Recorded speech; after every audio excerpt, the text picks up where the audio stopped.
அனைத்துமே நிறைவேறுவதும் இல்லை. இறந்த காலம் உயிர்த்து எழுவதும் இல்லை. அது புது உடல் பெற்று மீண்டு வருவதும் இல்லை. எதிர்காலத்தை படிப்பவன் ஞானியே,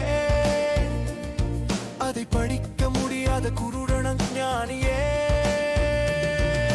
விஞ்ஞானம் கூட ஆராய முடியாதது மெய்ஞானமே. துவண்ட உள்ளம் பள்ளத்தில் புரண்டது. விடுதலை பெறாத உள்ளத்தில் கவலையே படர்ந்தது. அவற்றை விடுவித்திடும் சுதந்திரமே இசையின் பழுது